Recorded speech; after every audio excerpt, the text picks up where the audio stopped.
Hello bachcho, let's read this question. Question says two red counters, three green counters and four blue counters are placed in a row in random order. The probability that no two blue counters are adjacent is option A is 7 by 99, option B is 7 by 198, option C is 5 by 42 and option D is none.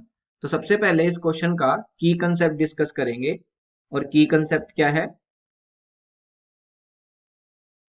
Key concept is number of ways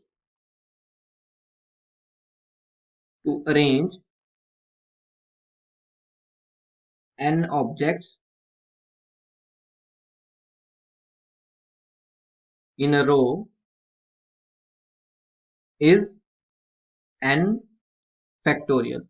okay, अब हमारे पास red counters कितने हैं? दो. सो दो हमारे पास red counters हैं, तीन जो हैं वो ग्रीन काउंटर्स हैं एंड चार जो हैं वो ब्लू काउंटर्स हैं. फर्स्ट ऑफ ऑल हमें बोल रहा है कि इन सबको हमने एक रो में रैंडम ऑर्डर में प्लेस करना है. तो अगर मैं total number of possible veg देखूं तो वो कितने हो जाएंगे? Total number of possible veg. अभी हमने देखा कि n ऑब्जेक्ट्स को एक रो में अरेंज करने के कितने तरीके हो सकते हैं? n factorial. तो टोटल ऑब्जेक्ट्स कितनी है? दो रेड है, तीन green and four blue. So 2 plus 3 plus 4 इसका फैक्टोरियल ले लेंगे. So 4 plus 3 is 7, 7 plus 2 is 9. So total number of possible ways is 9 factorial. Next बोल रहा है probability that no two blue counters are adjacent. अब हम काउंट करेंगे अपने नंबर ऑफ फेवरेबल वेज. अब क्या काउंट करेंगे? Number of favourable veg.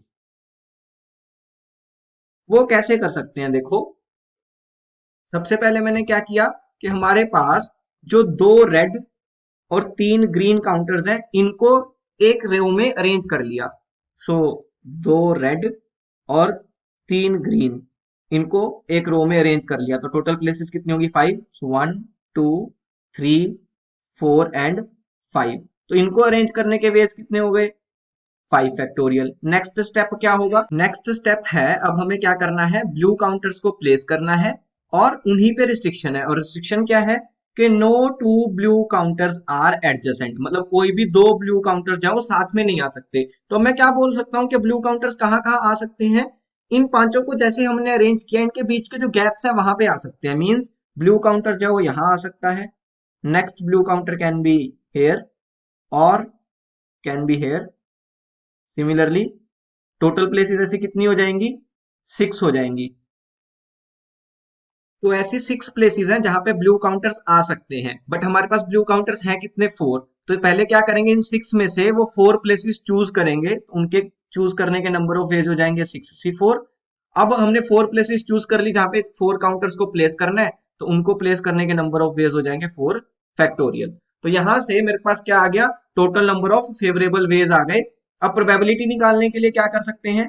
Probability के लिए मैं क्या बोल सकता हूं कि probability will be number of favourable ways upon total number of possible ways. तो प्रोबेबिलिटी क्या हो जाएगी? Number of favourable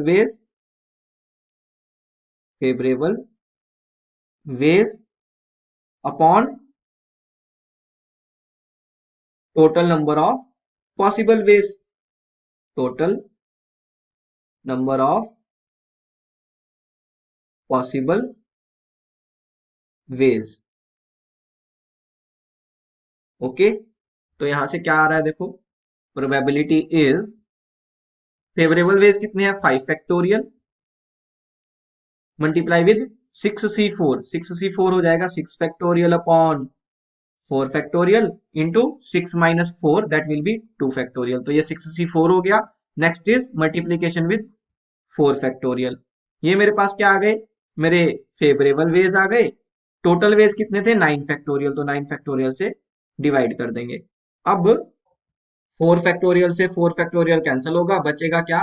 5 into 4 into 3 into 2 multiplication with 6 factorial divided by 2 factorial, 2 factorial कितना हो जाएगा, 2 हो जाएगा, so whole divided by 2 and also divided by 9 factorial, 9 factorial को क्या लिख सकते हैं, 9 into 8 into 7 multiplication with 6 factorial, इस तरीके से लिख सकते हैं।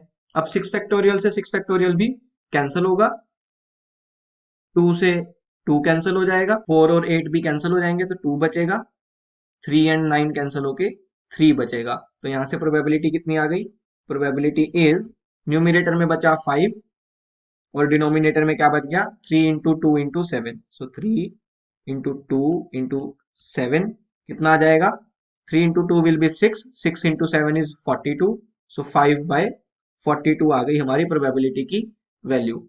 और यही हमें निकालना था, तो कौन सी ऑप्शन मैच कर जाएगी, option C, that is 5/42 is our final answer.